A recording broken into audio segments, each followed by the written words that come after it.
السلام علیکم ناظرین، آپ کو افسوسناک خبر سے آگاہ کرتے چلے وفاقی سیکرٹری عبداللہ سنبل لاہور میں انتقال کر گئے۔ وفاقی سیکرٹری داخلہ عبداللہ سنبل لاہور میں انتقال کر گئے۔ حکام وزارت داخلہ کے مطابق سیکرٹری داخلہ عبدالسنبل کچھ عرصے سے علیل تھے۔ عبداللہ سنبل کو طبیعت زیادہ خراب ہونے پر ہسپتال منتقل کیا جا رہا تھا کہ راستے میں انتقال کر گئے۔ عبداللہ سنبل نے 20 اگست کو سیکرٹری داخلہ کا چارج سنبھالا تھا۔ ان کی نماز جنازہ آج بعد نماز عصر حبیب مسجد فیر روڈ لاہور میں ادا کی جائے گی۔ Abdullah Sumbal chairman P&D، chief secretary Punjab سمیت کئی اہم عہدوں پر تعینات رہ چکے ہیں۔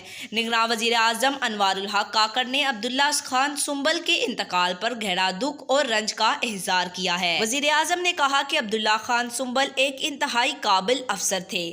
ان کی ملک و قوم کے لیے لازوال خدمات ہیں۔ انہوں نے کہا کہ عبداللہ خان سنبل کی وفات سے سول سروس کو ناقابل تلافی نقصان پہنچا ہے۔ سابق وزیر اعظم شہباز شریف نے وفاقی سیکرٹری داخلہ عبداللہ خان سنبل کی وفات پر رنج و غم اور افسوس کا اظہار کیا ہے۔ اپنے تعزیتی پیغام میں عبداللہ خان سنبل کے اہل خانہ سے دلی ہمدردی اور تعزیت کا اظہار کیا اور کہا کہ عبداللہ خان سنبل ایک انتہائی قابل، علم دوست اور عوام کی خدمت کرنے والے افسر تھے۔ وزیر اعلیٰ محسن نقوی، نگران وزیر داخلہ سرفراز احمد بگٹی نے بھی عبداللہ سنبل کی وفات پر اہل خانہ سے اظہار تعزیت کیا اور وزیر داخلہ نے کہا کہ مرحوم ایک شاندار افسر تھے۔